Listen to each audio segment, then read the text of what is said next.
आप अगर राजा बनाओगे राम जी को तो आप राम जी के ऊपर कोई बहुत बड़ा उपकार नहीं करोगे।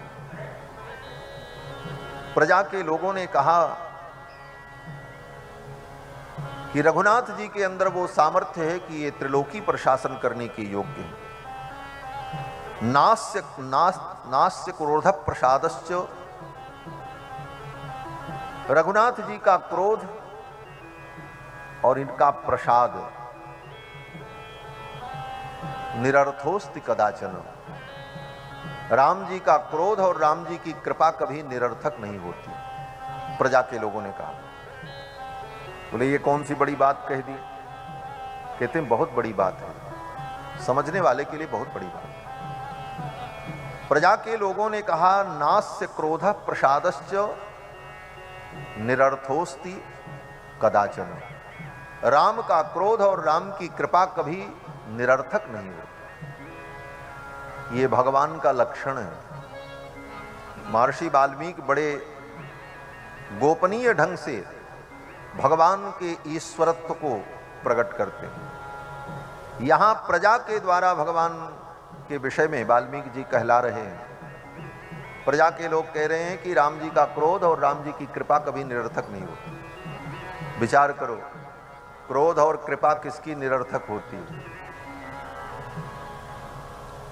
बोले जिसकी कृपा और जिसका क्रोध निरर्थक हो जाए वो भगवान नहीं हो सकता।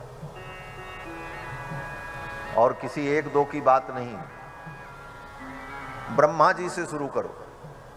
ब्रह्मा जी संपूर्ण सृष्टि को उत्पन्न करने वाले, ब्रह्मा जी का क्रोध निरर्थक हो जाता है।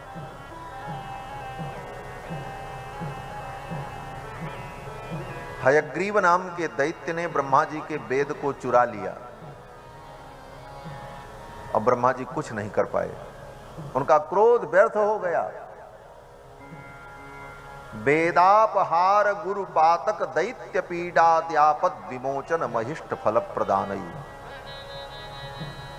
वेदापहार करके वो असुर ले गया और ब्रह्मा जी क्रोध करके भी कुछ नहीं कर पाए। क्रोध निरर्थक। क्रोध तो हम आप भी करते हैं किसी के ऊपर, लेकिन किसी का क्या बिगाड़ सकते हैं? क्रोध तो इंद्र ने भी किया ब्रजवासियों के ऊपर, लेकिन इंद्र का क्रोध निरर्थक हो गया।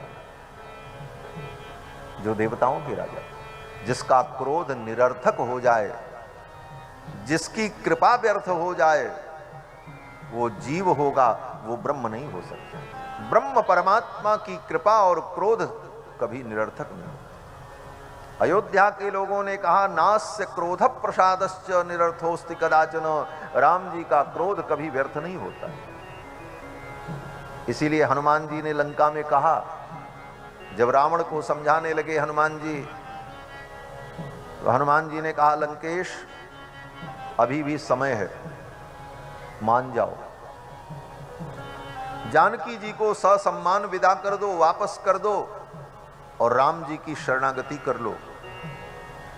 अन्यथा राम जी जब क्रोध करेंगे तो उनके क्रोध के सामने न ब्रह्मा टिक पाएंगे, न शंकर टिक पाएंगे, न इंद्र टिक पाएंगे।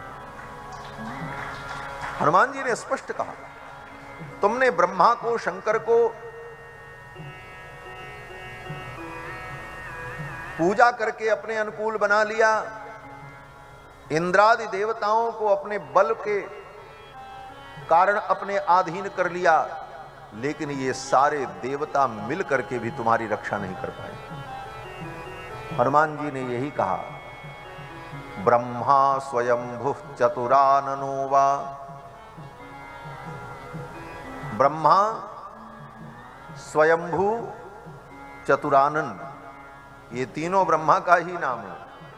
हनुमान जी कहते हैं ब्रह्मा स्वयंभू चतुराननो वा। ओ ब्रह्मा स्वयंभू चतुराननो वा, शंभु पिनाकी त्रिपुरांतको वा। शंभु, पिनाकी, त्रिपुरांतक, ये तीनों भगवान शंकर का नाम है। तीन तीन नाम लिया। जब इंद्र का नाम आया तो इंद्रो महेंद्रो सुरनायको वा। एक ही व्यक्ति का नाम 3 बार क्यों लेते हैं हनुमान जी? बोले हनुमान जी की वाणी भी साधारण नहीं। हनुमान जी कहते हैं जो ब्रह्मा हैं, सृष्टिकर्ता हैं, जिनके अंदर सृष्टि करने का सामर्थ्य है, वो ब्रह्मा भी राम जी के क्रोध के सामने टिक नहीं पाएगा। स्वयंभू, जो स्वयं से उत्पन्न है, स्वयं की सत्ता से सत्तावान है, ऐसे स्वयंभू ब्रह्मा भी भगवान के क्रोध के सामने नहीं टिक पाए। चतुराननोवा, जिनके 4 मुख है और 4 मुख में जो बुद्धि है, जो ज्ञान है, वो सारा ज्ञान बुद्धि लगा दें तुम्हारी रक्षा के लिए, फिर भी रघुनाथ जी के क्रोध के सामने टिक नहीं पाए। ब्रह्मा स्वयंभू चतुराननोवा। शंभु पिनाकी त्रिपुरांतको। शंभु भगवान शंकर, अगर रघुनाथ जी क्रोध करेंगे तो भगवान शंकर भी उनके सामने नहीं टिक पाए। पिनाकी, जिन शिव की तुमने भक्ति की है, वो भगवान शिव अपना पिनाक लेकर के आ जाएं, फिर भी राम जी के सामने टिक नहीं पाए। शंभु पिनाकी। त्रिपुरांतकोवा, त्रिपुर का वध करने के लिए जिन शक्तियों को, जिन बाणों को, जिन अस्त्रों को लेकर भगवान शंकर ने त्रिपुर का अंत किया था, वो सारी शक्तियां लेकर के भगवान शंकर आ जाएं, फिर भी राम जी के सामने वो टिक नहीं सकते। हनुमान जी का ये वचन है।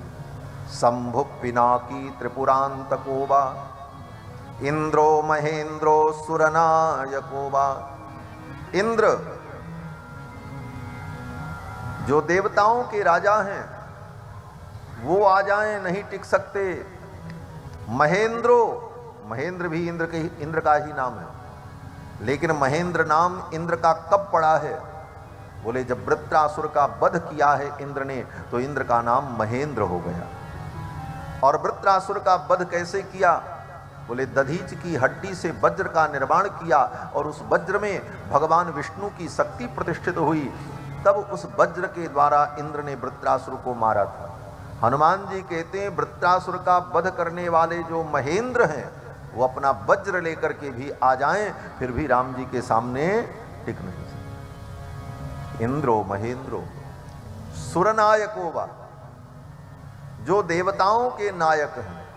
इंद्र अकेले नहीं, संपूर्ण देवताओं की सेना लेकर के आ जाएं, फिर भी राम जी के सामने टिक नहीं सकते। इंद्रो महेंद्रो सुरनायकोवा स्थातुम न सकता युधिराघवस्य। रघुनंदन के सामने युद्ध में ये टिक नहीं सकते, उनके क्रोध के सामने ये टिक नहीं सकते। तो जिसका क्रोध और जिसकी कृपा निरर्थक न हो, वही परमात्मा है। ये परमात्मा का लक्षण हुआ। जिसकी कृपा और जिसका क्रोध निरर्थक न हो, वो परमात्मा। और राम जी की कृपा और राम जी का क्रोध कभी निरर्थक नहीं होता। प्रजा के लोगों ने कहा नास्य क्रोध प्रसादश्च निरर्थोस्ति कदाचन।